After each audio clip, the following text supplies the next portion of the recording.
In every whisper, in every chill down your spine, something is trying to reach you. At Paranormal M, we go where the veil is thin and the stories are raw. Subscribe, and don't be surprised if something follows you back. Haunted Stuffed Animal. Me and my two best friends, P and R, who I will name Paul and Randy, they would always sleep over at Paul's house. One thing to note is all of us loved anything paranormal, and would often read ghost stories, play paranormal games, and watch ghost videos. Either we triggered something or we had an overactive imagination. Either way, I want to share it. Typically, we would take the basement because it was the biggest area. We wouldn't be disturbed throughout the night. One day we cleaned out the unfinished half of the basement so P could have a yard sale, and Paul, and we found this medium-sized purple monkey stuffed animal. We didn't think much of it, but we wanted to keep it, so we threw it by our sleeping area. Later that night, we all felt awful for some reason. We all were having mild panic attacks and, just all over were feeling extremely paranoid and anxious. All of us kept staring at the monkey, but obviously we didn't blame it yet. It was just a stuffed animal after all, and they're supposed to be calming. We decided to hide it while we slept behind the bar area. Yet, when we woke up, it was laying on the couch behind us.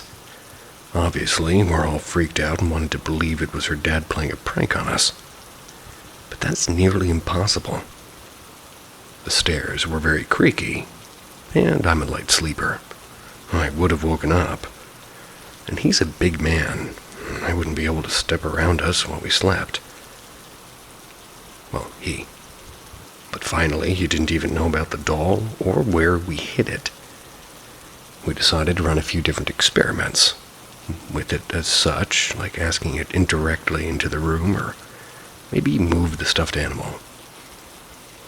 But most were unsuccessful. The one that was successful is when we brought it outside and said we were going to leave it in the rain. As we walked away, we heard something in the grass, and when we turned around, the monkey looked like it had been thrown about 2 feet in our direction. That's a small throw. We all ran into the house and screamed for her mom, but understandably she didn't really take it seriously.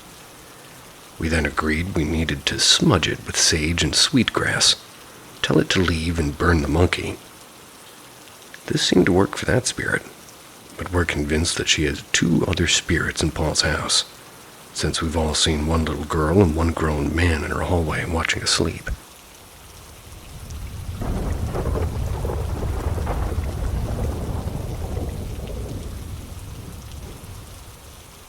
My Haunted Apartment Building. The Story of Ollie.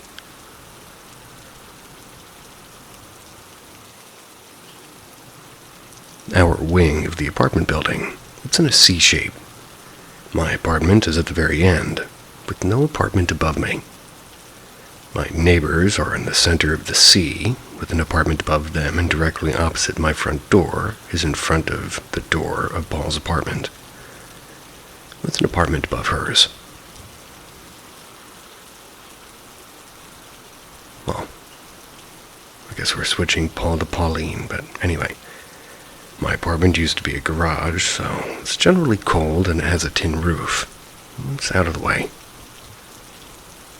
When I moved into the apartment, the landlord explained to me that her brother-in-law had been living there before us, and that he had passed away in the hospital of an illness. Didn't say what kind, and I didn't really care. I loved the apartment, I just wanted to live there. About a month after moving in, the sheriff knocked on my door. He needed to speak to Pauline about the man's death, but had the wrong apartment. I thought that was strange for somebody who passed away in the hospital due to an illness. A few weird things happened. Items missing and reappearing. I am quite a stressed out person, so I figured I was tired and it was nothing. A few years later, I recorded those EVPs. They creeped me out for a few weeks and I forgot about it and I moved on. Then the next door apartment became vacant. I would hear shuffling and bumping against that wall, sometimes so loud that it would make me jump. I was too afraid to ask the other neighbors about it because, well, I'm tired of people calling me weird and laughing at me. I also didn't want them to think that I'm nuts. The bumping and shuffling continued. Months later, new tenants moved in. I forgot all about it. A few years later, the apartment upstairs from them became vacant. Exactly the same thing started happening. Except this time, the neighbor upstairs from P mentioned it and we called the landlord to come up and just open up. We were worried that somebody might be squatting there, or that an animal was moving around. He opened up and nothing had been touched, not even a speck of dirt on anything. That evening, I stayed up all night in the neighboring apartment to listen. I caught some more EVPs, talking and footsteps. And the following night, I woke up from a bang on, the burglar bars, the steel bars outside of the window. And there were 3 loud thuds on the tin roof, running from one end to the other. A few seconds later, the lady from the apartment next to the empty one sent me a message to say that she can hear the thuds and footsteps again. Again, we called the landlord and found nothing. A few months later now, and that apartment is still vacant, locked down. The apartment next to it is also vacant now. The past few nights, I've heard knocking at the door of the newly vacant apartment at the early hours of the morning, as well as further bumps and shuffling. After a bunch of the weird activity, I attempted to get the name of the man that lived in my apartment before me, the one that had passed away. I tried to ask the family by telling them I had, mailed the address to them, and they wouldn't give me a name. I looked through all the Facebook profiles, and he was not in any family event, no birthday party, no messages. Nothing. I decided to narrow the search down to the year and a few months prior to me moving in. I found one single post that basically read something along the lines of, "Ali passed away today at 74 years old, in 4 months." This struck me as particularly odd, as the family regularly posted about what everybody was up to, and where they were and who they were with. There was one photo of Ali fishing with his family. You only see the back of him, and he's sitting further away, separated from his family. Made me kind of sad. I recently rescued a cat named Olive, who I, without much thought, started calling Ollie. A few nights ago, during one of our scheduled blackouts, third world countries are the best, I was calling my cat going, "Ollie, come hang in here." "Where are you? Ollie? Ollie?" Which is kind of how I talk to my cat. When she came into the room, she immediately fixated on one corner of the room and started growling like mad. None of my cats had ever done that in this apartment. She wouldn't take her eyes off of that corner. I had enough candles that it was lit well enough for me to see that there is absolutely nothing in the room. Made me wonder if the spirit of Ollie still lingers there all this time, and if he perhaps thought I was calling him to come and hang out.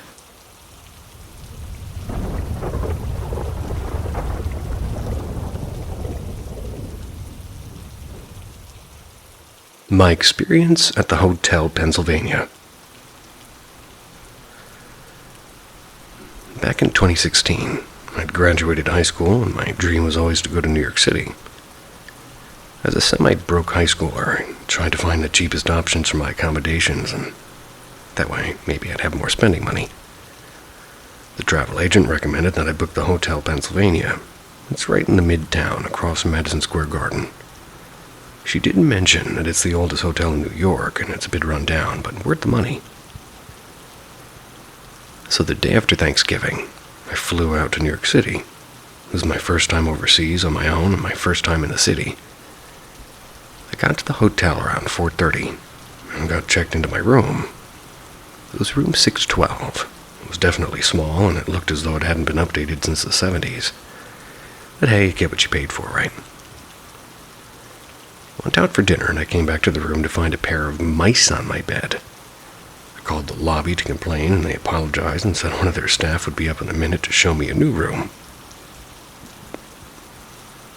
This really nice old lady comes up to me and says that the new room's on the same floor just on the other side of the hotel.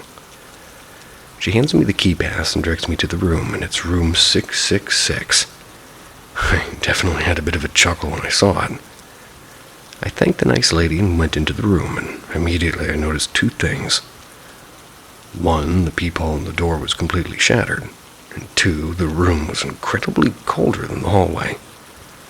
Again, not being the superstitious type, I even messaged my friends telling them that if anything happened, call the Winchesters. I brushed it off being nearly winter, and though there must be a gap in the window or something like that.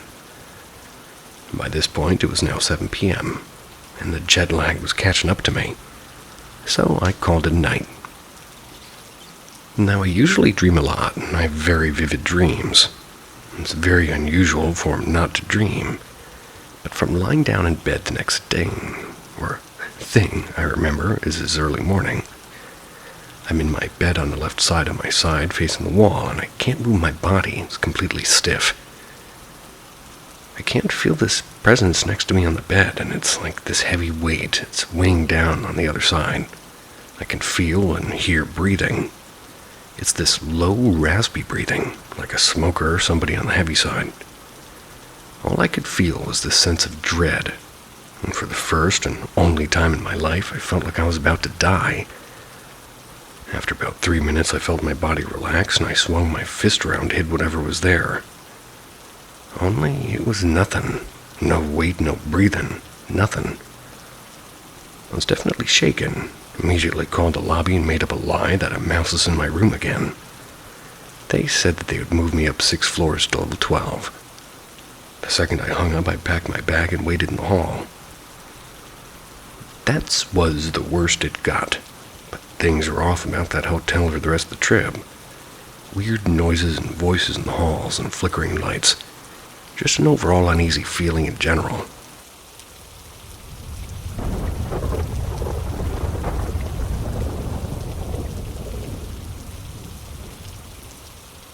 Forge Lane.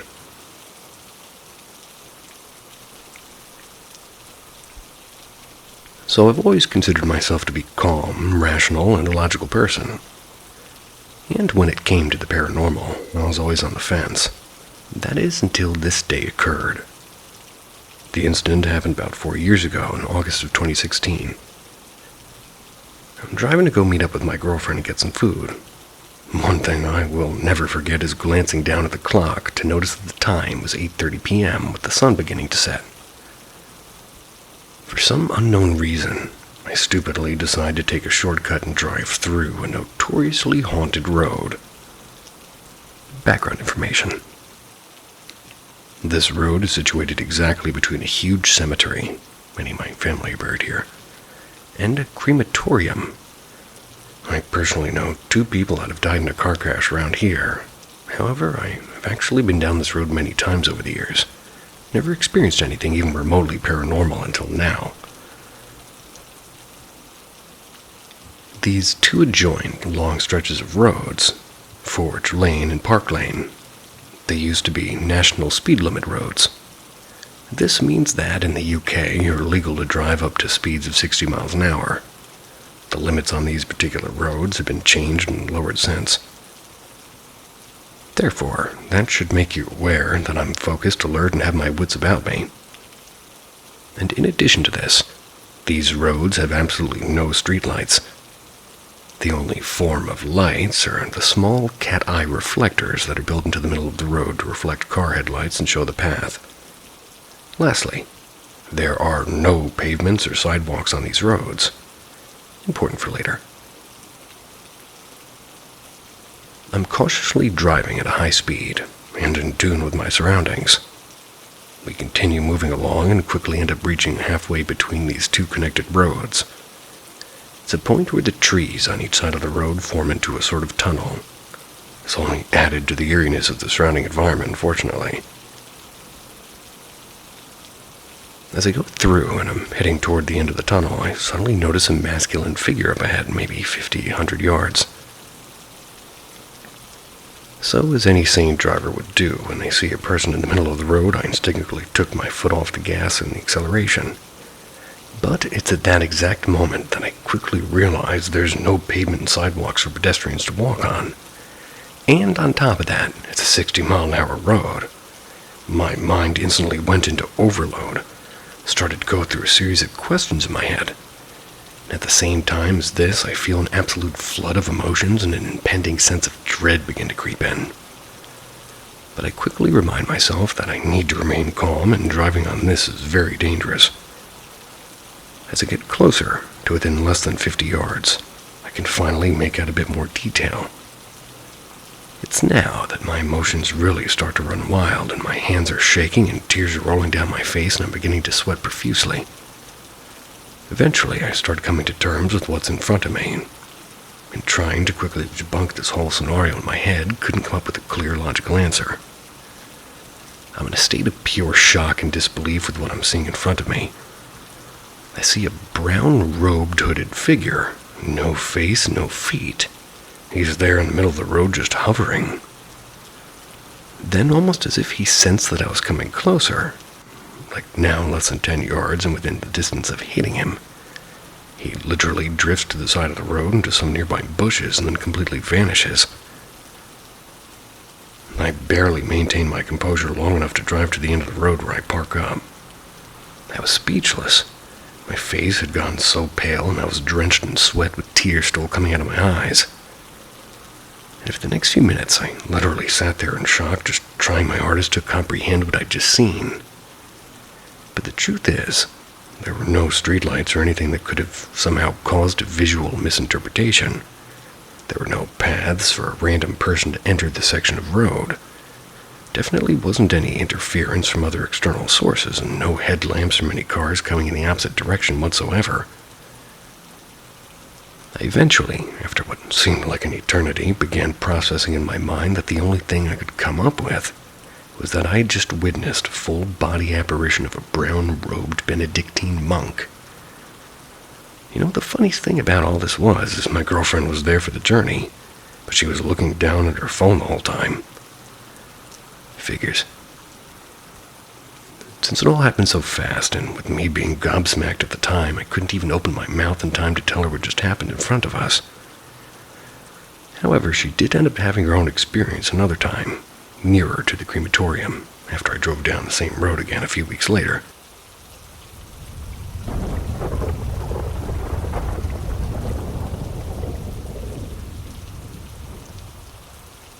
What's the experience or experiences you had that piqued your interest in the paranormal?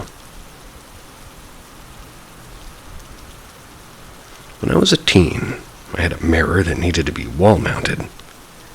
We lost the mounts, so I just laid it against the wall. I wasn't thinking I had put it against a wall that my door collided with whenever I opened it. One night it suddenly fell forward. People said that my door could have been pushing it. I kept the mirror there for about 2 years. I'd think that if my door had caused it, it would have happened way before that. I don't know, though. I can't really remember how frequently I'd push my door open. A bow that I had sitting in my closet for nearly a year suddenly fell out. I didn't touch it that time because it cracked when we were attempting to string it. So I set it atop my closet, and it suddenly fell and landed about 6 feet away from my closet. I didn't see it happen. It was on my PC. I just heard it fall and looked to my right and saw it on the ground. I remember trying to sleep one night. The hallway outside my room would light up if you turned on the kitchen lights. I remember hearing very quick footsteps and then the lights flashing on and off. It happened when I was young, and I can't remember it fully. But I remember sitting there staring at that hallway for a bit. I'd be home alone a lot, and I'd hear occasional things. But we do have a lot of squirrels and raccoons, and like jumping on our roof to get to trees and stuff. Sometimes, though, I'd hear a noise in the kitchen, then find something like a spice packet on the floor in front of her pantry. My mom is the type to hoard those things, and has the parts where she stashes them kind of tightly packed. I also grew up with sleep paralysis, and it stopped when I was around 18, but I never really knew what to make of that. I never tried to talk to my parents because they're religious.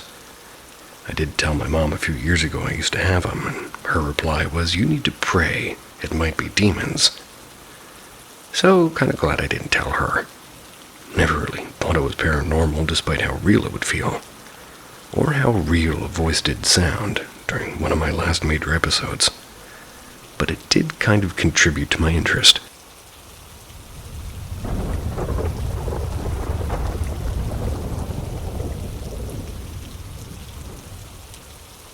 More true stories turned my teen best friend into a believer.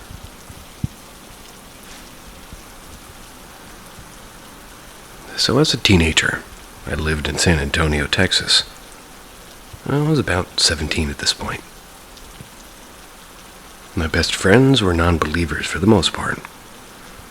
One time, a friend and I went to my aunt and uncle's place to hang out and watch some movies. They were your typical hippies. Their place smelled heavily of sautéed veggies and incense. Uncle is my mom's brother, and they had just moved to town. When I get there, my uncle tells me, "This place is haunted. It's nothing bad. Just an old man. I can see him sitting in that," points at the recliner, "chair over there sometimes. He just sits and rocks back and forth." I believed him, but at the same time I didn't think I would experience anything unusual that night. After we ate dinner, we all watched a couple of movies, and before you knew it, it was about 5 a.m. We're all kind of giggly from the hilarious movie we just saw. We were having a casual post-movie chat as the credits rolled. One of us made a joke and we all began bursting out laughing, getting pretty loud. Then, during the peak of our laughter, we all hear a loud bang on the other side of the room. We look over and something, presumably this ghost or poltergeist, knocked a painting off the wall and kicked a trash can across the room. About 10, maybe 12 feet away from where it was against the wall. We all saw it happen at the same time, and we just sat there in shock for a minute. There was trash everywhere and some glass broken, so we all helped clean it up together. Then my uncle says, "See, I told you. Crazy, huh?" And as soon as he says that, I hear a whisper in my ear. When I turn to see who's there, I feel a gust of wind blow past me, through the kitchen where I can see these papers attached to the fridge flying off with the force of the wind. Then he goes, "What happened? Did you see something?" And I told him what just happened. It was almost like a gag. I feel like there's too many of us to really feel threatened. But anyways, his wife went to bed and it was just 3 of us sitting around for a while, and I was pretty thirsty and I didn't really feel like going to the kitchen alone. I had a feeling there'd be a surprise waiting for me, and I was right. When I walked into the kitchen, I felt like somebody was behind me the entire time. But I just ignored it, and I just stood there for a second and just entertained the idea that maybe ghosts aren't real. Not a few seconds later, I hear somebody lean over and breathe heavily into my ear. It was so breathy. Definitely some kind of a taunt. It was enough to freak me out, but at least I got my water. Stayed a bit longer, then left shortly after the sunrise.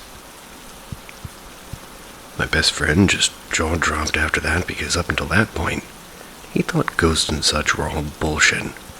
Dude, I never experienced anything like that before. That shit was scary. Pretty sure he was terrified. Some people don't like to talk about things like that after they've experienced them. And I have friends that just totally refuse to have the conversation, and that's understandable. It's fun to share stories with people who have their own stories, though.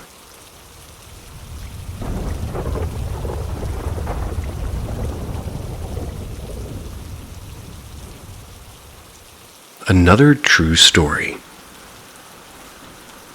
I'm going to start by saying that I don't know what they are or why these things happen. I don't think we're able to, as humans, understand some of these things. I'm keeping this one short and sweet.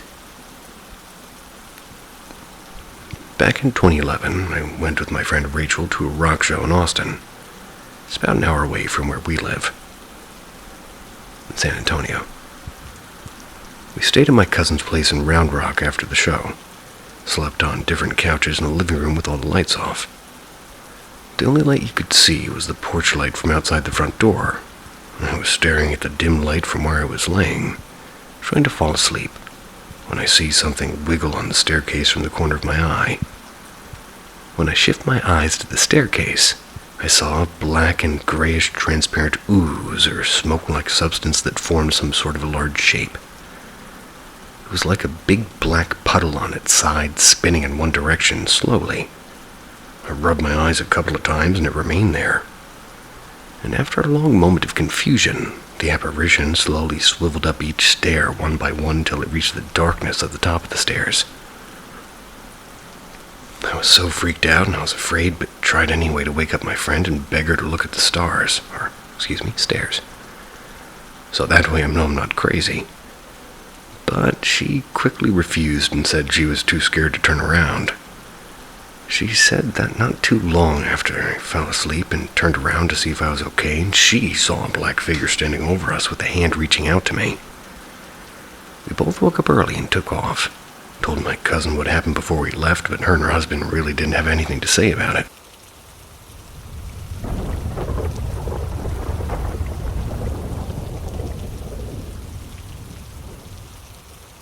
An 11-year-old keeps seeing someone outside her house every night. My soon-to-be 11-year-old son has told me he's now seeing somebody outside her house every night, at around the same time. We've lived here for several years, but have just purchased the place.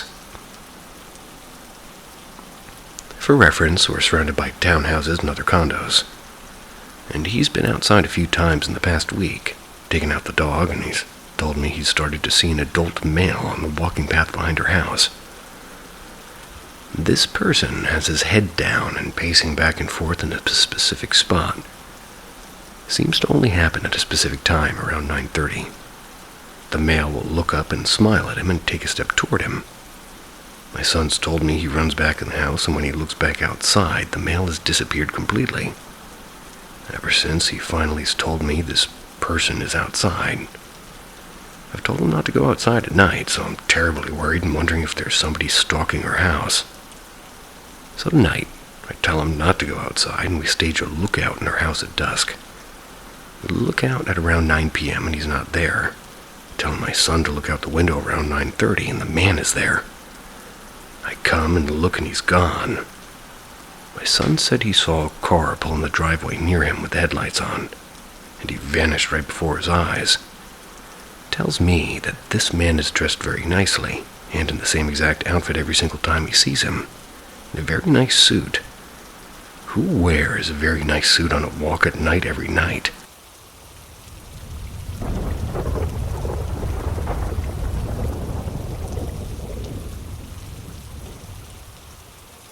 I saw an inanimate object move in my closet. I was playing a video game, building something on the screen. But, importantly, it was very quiet. I was wearing over-the-ear headphones for the game, but also I was wearing one earbud under them because I was on the phone. I was on the phone with my girlfriend at the time, and we usually talk until she passes out while I watch TV or a game like we did tonight. It was late, so she was just drifting off to sleep and her conversation was dead. I wasn't tired, because typically went to bed at 4 a.m. Cringy sleep schedule, I know, but whatever, I was younger then. 1 a.m. wasn't that late. Definitely wasn't tired or needing sleep. Also important to note is I was in a very confident state of mind that ghosts didn't exist. I was more than confident that ghosts were just explainable misconceptions. I've seen white mist before at night while driving. It was just fog created by the sprinklers. I have heard strange pops and knocks and bangs at night before from the house, which could be the house settling, or the fridge making a noise, or maybe a cat or an animal jumping at the window. And I've watched ghost stories on TV, and I've also seen how they debunk them. lens flares or glares, dust or lights. All are easily debunkable and debatable. And this is relevant because it shows how I'm not leaping to conclusions that it's a poltergeist or whatever it was that was in my closet. Actual story. I was laying stomach down on my bed gaming, and suddenly, to my left, I heard a loud bang and a knock. I had a clear view of half my closet because the sliding door was sort of open, and I saw what was on top of the shelf in my closet. An old Guitar Hero guitar piece was sliding off of something and falling to rest on top of the most shelf of the closet. So imagine a dead silent room at 1 a.m. and my girlfriend half asleep and my very silent game. And I hear this loud sound. Again, it's a knock or a bang or some deep noise of something hitting something very hard. So instinctually, when I heard it in my head, I turned toward the sound. I was more or less annoyed more than scared, and my thought process initially was, oh wow, it's moving and falling. Now I'll have to reorganize my closet and fix whatever fell or broke or shifted, which was already well organized and neat, so it's a bit odd. But that was just the instinctual first thought I had. It changed after I processed what I saw. I saw the Guitar Hero guitar fall off from something, but it wasn't too scary or odd to see the sound being caused by something moving. It was just interesting and curious and, yeah, a bit odd. I knew there wasn't anything the guitar was next to that was higher than it, so it fell from nothing. So I obviously got up and inspected it right away, because I was super curious what and how this happened. I wasn't thinking of ghosts yet, I just figured I'd see a big box that I forgot about that fell to catapult the guitar into the wall to make the loud noise I heard. I looked all over the top shelves. Nothing out of place. And the creepy part was the Guitar Hero piece was sitting at rest at the highest most point in the closet afterwards. How does something fall onto the highest point? I saw it slide off of maybe 6 or 8 inches higher in the highest point. I saw it physically slide off of something. That's how it made the noise, and that's how it moved. Slipped and fell off something. But I'm certain it was thrown, because trust me, I searched and wanted to find anything that fell below it. I felt creeped out because logic stopped. It was funny that my girlfriend woke up to this noise, over the earbuds, mind you. Well, she was half asleep too, and she said, "What are you doing?" Which is hilarious because she's thinking I'm moving furniture or throwing things this late at night. And this is further proof that what I heard was loud, not just a cardboard box falling a few inches or a plastic guitar sliding into the wall. Also, I later woke up my mom, who's asleep. That's because I became genuinely freaked out after I couldn't find a logical or recreatable source of the sound and object movement. My mom also heard it. So, in total, me plus 2 other people heard the sound. I'd be more persuaded that I wasn't going crazy than having a ghost encounter if it wasn't for me being the only one hearing this, but she heard it too, and I'm that skeptical about ghosts. I'd rather claim I'm crazy than being ghosts because I like science and logic. Theory number 1. A rat or a pest climbed up in my closet, and the pest climbed up and shifted a box or something and created a catapult effect to, laterally throw the guitar. I just saw the end part of the event. Debunked because it would honestly have to be the size of a small raccoon to throw that much weight around in the extreme minimum. No cricket or moth or medium-sized mouse or rat could physically move objects of that weight like I saw. I reenacted the force, needed to recreate the sound, and I got chills. I had to throw it considerably, very hard into the wall to come close to the noise it made. I experimented with dropping it and pushing it into the wall and made like a 1/10 or less of the sound I heard. It was definitive, because it was the topmost shelf. Not enough space for things to catapult objects in my closet due to gravity to make that enough, that enough force and sound. That enough. Experimented afterwards with tons of worst-case scenarios for the guitar to fall off or slide off something. They all didn't even come close. That's the scary part. It didn't shift. There was nothing to fall from. Nothing could physically do this. If something fell from the top shelf to the floor, it would make a totally different set of noises. It would hit my sliding closet door and bounce its way down, and I would hear more than a solid thunk and bang. Theory number 2 is I'm crazy. I heard the house settle and imagined the guitar moving, especially because it's late at night and my eyes and brain can play tricks on me because I'm tired. Plus, it sounded louder because, well, it was quiet out. Well, debunked. I'm used to that hour of the night and I wasn't tired at all. I've never hallucinated before and I'm in pretty great health. Also, I'm more inclined to believe I'm crazy than say it's a ghost, to be honest. Plus, if I was crazy, I doubt I'd realize I'm crazy. Also, I had multiple other audible witnesses, and I recreated making the sound in equally quiet times of the day. Theory 3. Gravity caused items to shift and fall. If it's anything other than ghosts, I bet it's this theory. But debunked. Nothing large enough fell to cause any movement. The only thing up there are board game boxes and an old electric keyboard. Those things are heavy and flat. They don't slip or move around due to a shifting house foundation. Physically unrealistic. I feel more crazy believing it was a box magically shifting and falling to launch the guitar hard into the wall than it being a ghost because nothing was out of place. The topmost shelves are unused and they're just for storage. No one moves or needs that stuff ever. It's all neatly stacked, and I get it if the closet was crammed full of teetering boxes and messy, but it was just the opposite. So, I'm posting this to find holes in my debunking efforts. I'm being as open and honest as I can in my opinions, and if I had a reason to think I'm crazy, then I'm fine with that. If I had good reason to say it was a box falling or an animal tearing the closet apart, I prefer it to thinking that ghosts are real. But as it stands, I'm pretty stuck on it being a ghost or poltergeist. The thumping ghost. And no, I didn't see any ghost, I just saw an inanimate object move on its own, essentially. Thanks for reading if you got this far. And I don't want to hear any accusations that aren't realistic.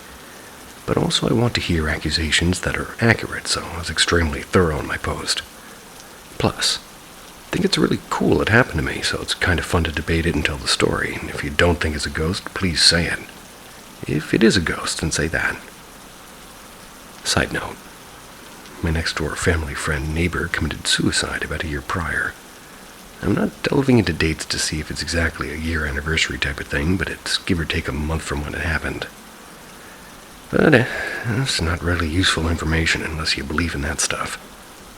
I prefer scientific ideas, but it's kind of an odd coincidence.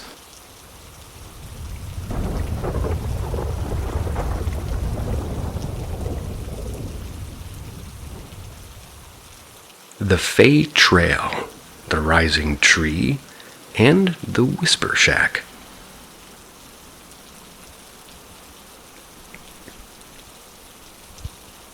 So the Fey Trail is what my buddy called it. I don't know what that is, but it's what he called it. But anyway, we were going for a hike around a lake that we've lived near in about maybe an hour and a half in. He stops and looks into the woods.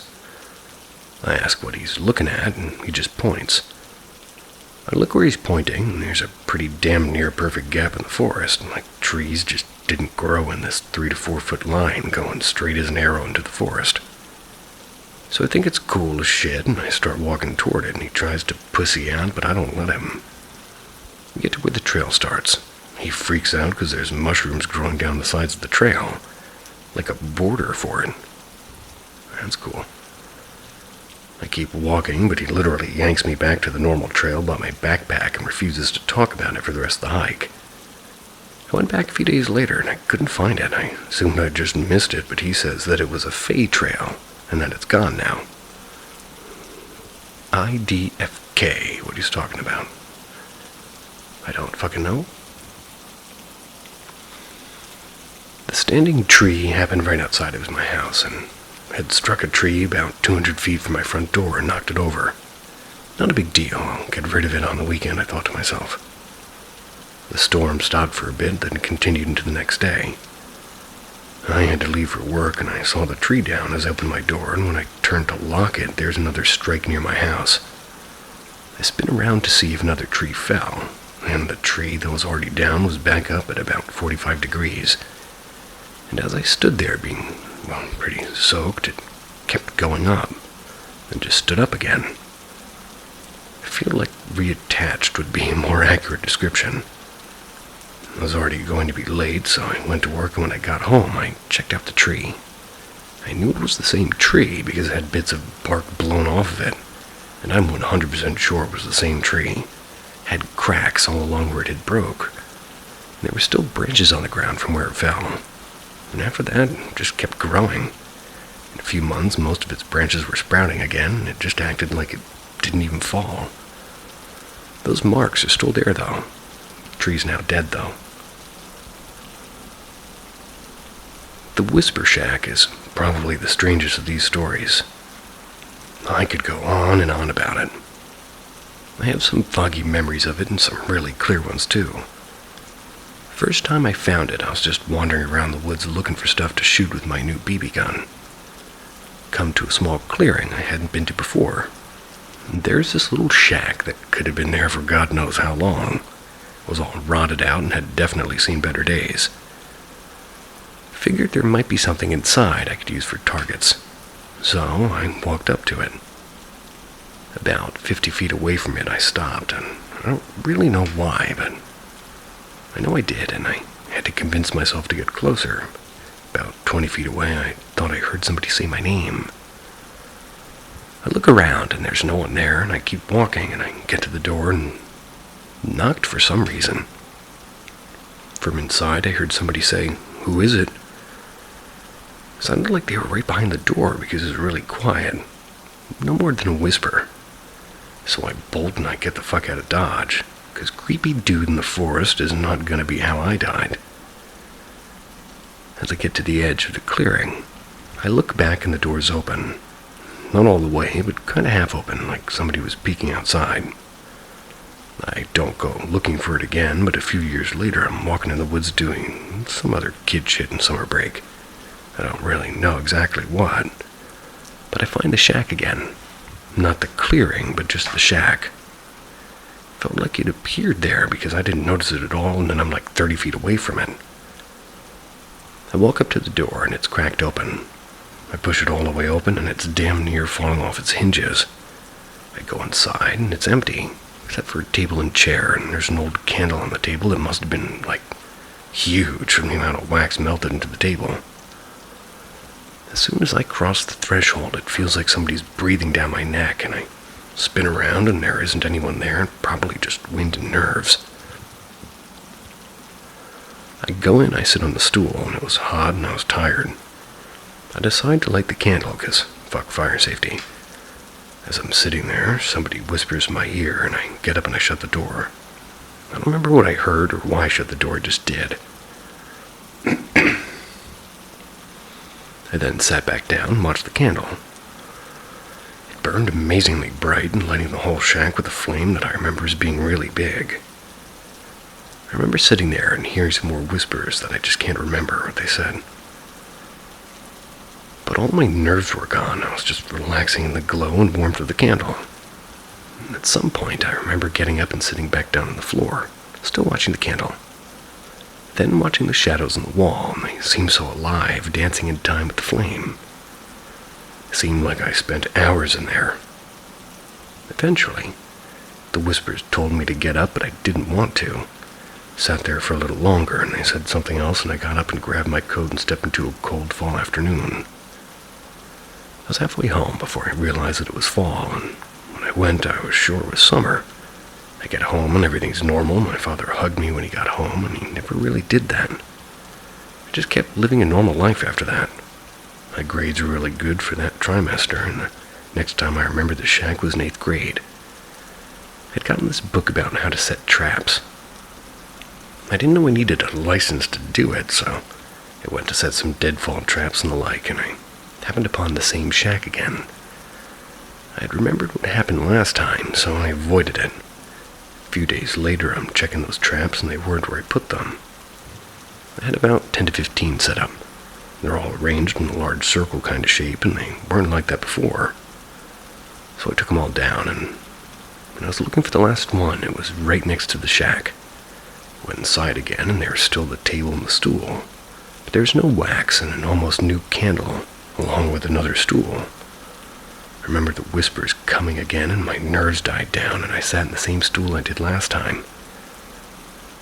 The whispers wanted me to light the candle again, but I didn't. They just kept telling me to. I literally couldn't light the candle. Had my lighter in my hand, but I couldn't move to light the candle. The whispers stayed that soft and comforting tone, and wanted to light the candle, but I just couldn't, and they got angry with me. They stayed whispers, but it was like somebody trying to whisper when they're really angry, like my mother scolding me in public or something. Really wanted to light it, but I just couldn't do it. I sat in the corner and cried like really fucking hard, snot-nosed and bawling like a child. Well, I was a child, but just uncontrollably sobbing. The whispers wheezed quieter in that corner, but they were still angry at me, and I didn't know why. Must have been there in that corner for at least an hour and a half, maybe more. Once or twice I got up and tried to light the candle again, but I just couldn't, and I remember whenever I tried, they were nicer to me. When I couldn't, they got angry again. They told me things I didn't want to know, and they told me things about my parents and my friends and my teachers and stuff I didn't want to hear and stuff I shouldn't really have known. They told me about my parents' divorce, which came later that year, and they told me about my grandfather's death, which happened a year or two later. Many other things that I'd rather not remember much or mention. Eventually I stopped crying, got up, stumbled out of the door, and went home, and probably took me another 2 hours to get home, stopping to cry more every couple feet or so. My parents were out for a few days, and I didn't go to school. Nobody asked questions. No one changed. I blame a lot of things on that day, and most of it all changed me deeply. I'm a cold person now. I faced down so many situations that should have affected me without any expression, without any feeling.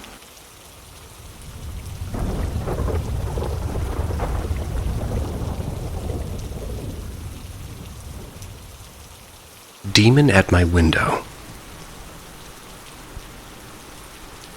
Many years ago, must have been around 2003 or the year 2004, I was about 13. I frequently took 2-month vacation trips during school breaks to Mexico to visit my grandmother and a farm. It's a beautiful ranch with large open fields, a large canal, and the closest neighbors would be around a mile away. It was Semana Santa, or Holy Week. Holy Week, which is the week in which Jesus Christ resurrects. My grandmother asked me to accompany her to church that afternoon, talking about washing Christ's feet, and my stubborn 13-year-old ass declined. She seemed bothered, and off she went with my cousin walking away down the long dirt road. Hours passed. The sun went down. I went outside, checked on the cattle, the pigs, the goats, and the pack of dogs that we had, and just walked back into the house and locked the giant metal front door, walked into the living room and sat down. I remember I was watching Big Brother on the TV, and I was living the life, man. I remember being very comfortable on a giant sofa couch. Suddenly, I heard a knock on a large window leading to a small garden my grandmother had filled with many roses and small trees with long thorns in it. It was hard to maintain since there's no way of getting in there. It just kind of grew wildly, but it looked nice. I peeked into the garden with a large black window bar, and nothing was there, and I dismissed it, and a minute later they knocked again. I ignored it, thinking it was a thorn hitting the window. Then it happened again. As I reached to open the curtain, I got goosebumps. I pushed the curtain aside and froze it. It had white eyes with only red pupils in the center. 3 scars on each side of the face, skin as pink as a pig's, hair so dark I could swear it was wet or damp. It looked at me as if studying me, like it knew I couldn't move. And as it began to take his large snake-like tongue out of his mouth, I snapped out of it and ran toward my room, closed the door, locked it, and jumped in my bed, turned my radio on maximum volume. I just pretended it was just my imagination as the music went on, and I could hear it pulling on my room's small window bars and screaming. He was screeching like a pig before the slaughter, and I passed out. Hours later, I woke up to a banging on my room's door, which was weird. I got up knowing or feeling like it was somebody familiar, and I unlocked the door and ran to the front door, opened the door, and as my grandmother was about to knock on it while holding my sleeping cousin in her arms. As she was carrying my cousin into my room, I was talking to her about what happened, and as she placed him on the bed, she told me to shut up, and she woke up my cousin and told us to pray.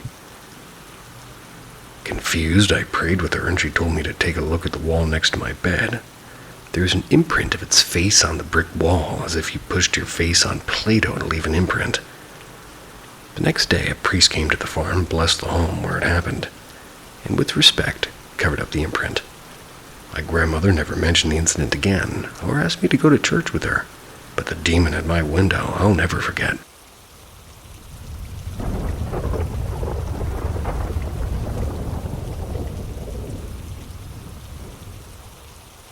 A couple of potential paranormal experiences in my life. I've had a couple of experiences that I figured I'd share just for the hell of it. Nothing crazy, just a couple of weird incidents. When I was 11-ish, maybe 12, so 2008, 2009, my father and mother both had decent jobs. And every year during summer we'd go on vacation, typically to go visit my uncle in Arizona. And every year we would drive, and it was like a 2-day journey from where we lived. I remember one year we had stopped in a motel for the night. My parents went inside and basically passed out immediately. Now, I'm not going to say what most would say, "Ooh, I had a weird feeling," or "something didn't feel right." No, I just couldn't fall asleep, and I typically slept in the car. I'd say around maybe 1 or 2 in the morning, I'm up watching shitty motel TV when I seen the handle to our room jiggle. Thought it was odd, but continued to watch TV. Happened again. Kinda getting a little bit uneasy, but continued to watch. Happened a third time, and by that point, 11 or 12-year-old me was pretty damn scared. Tried waking my dad up, but his ass was out. Covered with a blanket. The handle jiggled about 3 or 4 more times, and it was a mixture of annoyed and scared. So I made a decision, not a very bright one, that when it did it again, I was going to haul ass to the door and fling it open. So like clockwork, it jiggles, and I dead sprinted to the door and flung it open. No one was there. I looked left, I looked right down the rows of rooms, and it was barren. Didn't sleep that night, and to this day I don't think I've ever told my parents.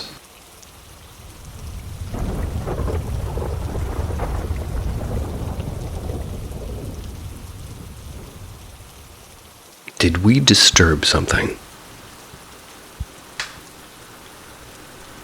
My family's take on the paranormal is like, don't talk about it, don't pay attention to it. Since my family is Spanish, we have a lot of old wives' tales that my parents tell me to be careful for. I lived in a small 2-story house, 2 bedrooms upstairs and 2 downstairs. And as a child, my bedroom used to be downstairs. Common occurrences in this house would be hearing footsteps constantly coming from upstairs. And at first I paid no mind to it. I thought it was either the house settling or my parents moving around. That was until I would hear the steps even if no one else was home. Another time, my parents' friends were over. One of their kids was asleep in my bedroom, and I went over to cuddle with them as he was only a toddler at the time. I covered us with a blanket and laid there with him, and from time to time I could feel a tug at the blanket. I'd get up and look around, thinking somebody was playing a practical joke, and I couldn't see anyone. I would shrug it off, lay back down until something tugged the blanket completely off, and I said, "Fuck this." Ran from my bedroom to my parents and told them about it. They stared at me with a blank expression and laughed it off. Another occurrence is when I was still sleeping downstairs. I was in the bedroom across from my bedroom, and we were using it as like a computer and family room. I remember that night like it just happened yesterday. The TV was in the center of the bedroom with a bag over it so it wouldn't get paint on it. The only other thing really in that bedroom was a computer stand and a chair from the kitchen, the kind that are so heavy and uncomfortable. I was on the computer playing a virtual game called Virtual Side, now called V-Side, and During this time, I was playing with a random person online, and we're just talking. Can't recall 100% what the conversation consisted of, or how it reached to that point, but what I do remember is her saying, "He's coming." "What, who's coming?" I replied. At that exact time, I hear my name being called, and I replied, "Yeah?" Thinking it was my parents, and I get up and reply again, "Yeah?" Walk over to the hallway, leading to the upstairs and listen, and all I could hear were my parents snoring incredibly loudly. Confused, I shrugged it off, walked back to the bedroom, and I sat down, looked at my screen, and reread her last message. "He's coming." And that's when I feel a cold breeze, and then a push from behind me so hard that I hit the table. Freaked out, I get up and run to the light switch, and I look around and there's nothing around me. I don't think I slept a wink that night, and I never went back onto that game. The game no longer exists, and I still try to Google it, and I had made good friends on there. And after my family finished our renovations, I'd never heard or felt anything ever again. Is it true that renovations can wake up or disturb spirits?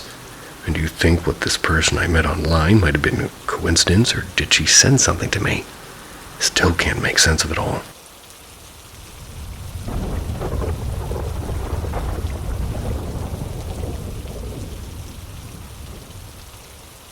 Proof that for me, something else exists beyond this world. I was about 25 at that time, living in Memphis, Tennessee, back in August of 2008, when my parents and sister were out of town and left the house for me to watch over while they were gone. This was the house that I pretty much spent my entire childhood in, and wasn't really that old, maybe built in the 80s. So I invited my girlfriend over to stay the night with me. We had a nice quiet evening and went to bed kind of late, and there were a few weird things that had happened in the house in the past. Nothing that was like what we were about to experience. This is what made me a true believer. Now, I had always had an open mind about the paranormal, and liked to think I had a pretty healthy skepticism. She was the same way.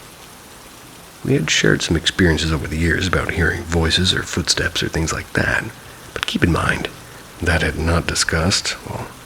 we probably had not discussed any of that stuff in some time, so this wasn't just like a power of suggestion sort of thing.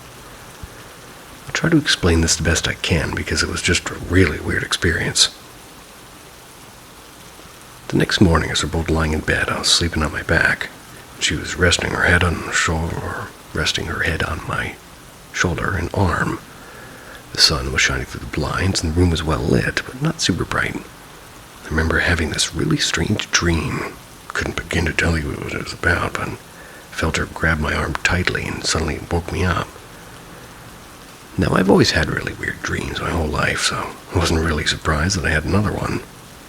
At the very end of this dream, right before she woke me up, I saw this really weird face and upper sort of torso that was staring down at me in this sort of misty, extremely dense cloud, clearly outlined in the shape of a man, with no real distinguishable features about his face or clothes. However, I do remember very clearly him having a really surprised look on him. And in place of his eyes and mouth, it was just pure static, like the kind you see when your TV doesn't have a signal. Seeing that and having her jerk my arm awake, I was obviously a little bit startled and honestly kind of irritated that she woke me up.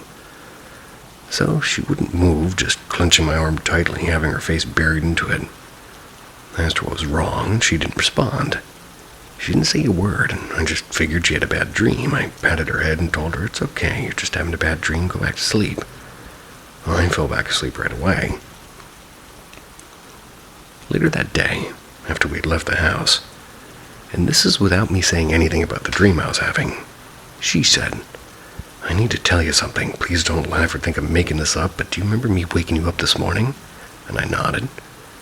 Well, when I was lying there, I opened my eyes and didn't move at all, and I saw this white figure of a man sitting beside you on the bed. He had one of his legs propped up on the bed and the other hanging off the side, and I thought that maybe I was still dreaming. So I closed my eyes and opened them again. He was still there. So I sort of yelped, realizing what I was looking at, and just before I buried my head in your arm, I saw him turning toward us. I don't know if you can believe that or not, but that's what happened, and I wasn't dreaming. I froze immediately and came to the realization that that was what I saw, and it was not part of my dream. It was there in the room with us. And when it realized she was awake, and I got startled and looked over at her and then down at me with that surprised look in its face. I'd been looking up at this thing, and it was looking down at me. Then it vanished, the literal definition of a split second, literally the blink of an eye. I told her I believed her, and I saw it too, but I thought it was just part of my dream until she started talking about it.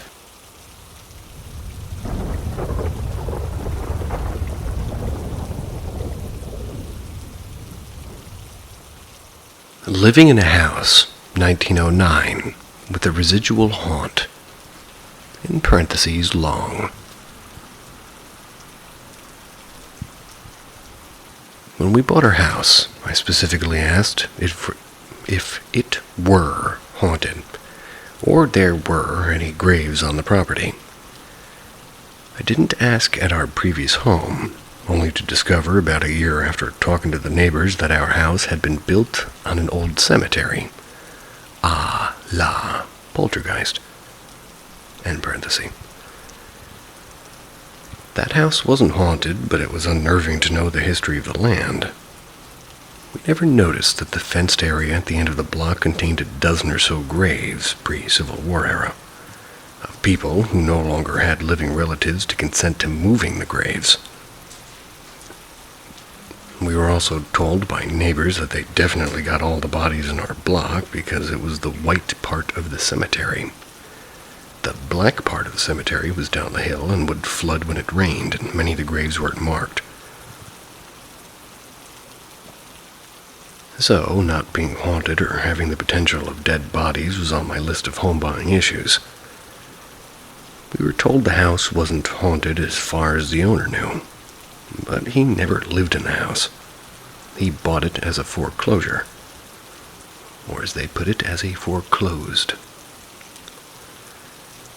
My sister and best friends are quote-unquote sensitive. Each one stopped at the same spot in the house, turned around, and walked right back outside. They declared the house haunted, and I rolled my eyes and declared it was mildewy, gross carpet causing them an upset stomach. We ripped out the carpet and, as typical for our faith, gave the house a blessing. Not to banish ghosts, but to make it a happy place for our family. And after the blessing, both said whatever menacing presence was gone, but there was something else hanging around. I don't remember exactly when the weird started. I always dismissed the noises and creaking to old house things or the cat. But when I was home alone and the cat was on my lap and I heard footsteps clearly, or when I felt something at the end of the bed, it got a bit harder to dismiss. Then my kids started talking about the footsteps in their rooms. The ones I was hearing downstairs sounded in their rooms. The most common occurrence in the house is to hear the front door slam shut, even though it's locked. My husband is a major non-believer in ghosts. One evening, we were watching TV when slam! Front entryway shook with the sound of the door shutting. My husband sits straight up. I thought I locked the door. He got up to check, and sure enough, the front door was locked. My children have also reported seeing floating lights in their doorways. I dismissed the hot and cold spots because our house doesn't have any insulation and is drafty as fuck. Creepiest thing so far is I was in the kitchen and I was home alone. I heard a child's voice call out hello. My dog is hacking something up. Sir, are you okay? Go lay down. Go lay down. What is on your ear?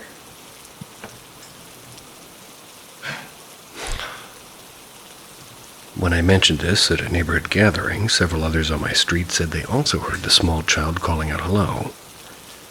Our neighborhood used to be a plantation, and surprise, surprise, not being from the South, I didn't think or to ask about, well, that part of the history of the land.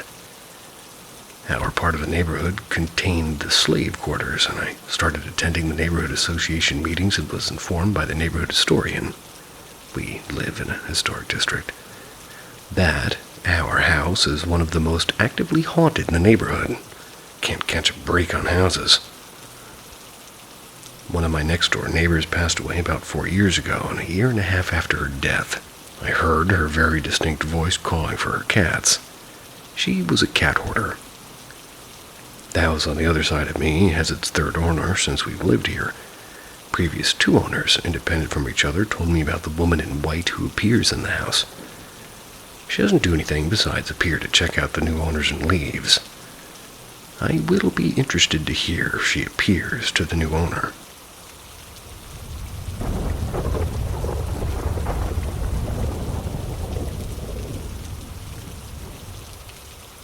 I lived in a haunted house, and I had a dream that is still unanswered 10 years later.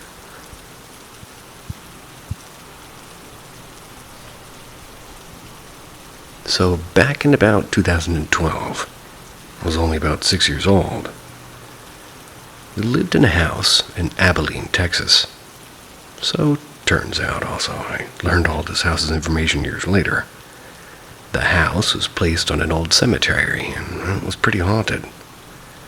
Well, on this exact date that I remember, it was May 5th, 2012 at 9:20 p.m. I went to sleep and I started dreaming. The dream was my siblings in our bunk bed. The way our house was built was that there was this short hallway to our rooms, and ours was in the very back. The front of the room faced directly across the hallway to my parents' room. Down at the end to the right of the hallway, there's like a bathroom, and up. In the middle, there is another room on the left and a closet on the right. But it was dark all the way down at the end of the hallway. All the lights that were on in the whole house was the living room lights. Everywhere else was black, and you could barely see into the rooms. I remember I jumped out of bed, and all my siblings raced to the end of the hall. I remember I was the last one out of the room, and there's 3 things I saw at once. 1, I looked into my parents' room across the hallway, and I saw a shadow in the window. 2, I saw my siblings at the end of the hallway all of a sudden. And I felt a gravity pin me against the wall. I tried to move and scream, but I couldn't, and I was pinned against the wall and I couldn't talk. I looked to the right into our room, and we had a short dresser, maybe 2.5 feet tall, and on it we had a box television like the big-ass old ones. I was able to hear everything. The TV started playing this very disturbing but extremely clear-sounding orchestra sound. And on the TV, a somewhat big green font, it said these exact words: "This was not an escape from your hell." An escape. I looked left into my parents' room and I saw the shadow again, except I saw it very slowly creeping up on the end of their room and across from their room, staring at me pinned against the wall. I remembered that I saw the shadow, and I looked down the hall and they were gone. The light in the living room shut off, and it was dead silent. And not a single thing was making a noise. I heard a whisper, and I can't remake what it fully said, and it was something like, "I have, large underscore, and it's over." I spinned my head to the area of the shadow where it was staring at me still, and the moment I looked, it flew into my face. And the last image was a cloudy cloak and huge white eyes like pearls going into my vision. Once it got to a distance to where I saw, like black, I just woke up. I was sweaty, and it was disturbing. I didn't know what it meant, so I played it off like a normal scary dream. Then, exactly 4 years later, on May 5th, 2016 at 9:20 p.m., I, for some reason, remembered everything. Then I started piecing everything together, and I realized that that wasn't a nightmare. It seemed more like the dead trying to communicate with me. And fast forward almost 10 years later, I have no answers to what that dream meant. Now keep in mind that I'm not into seances or dark magic stuff or Ouija board things.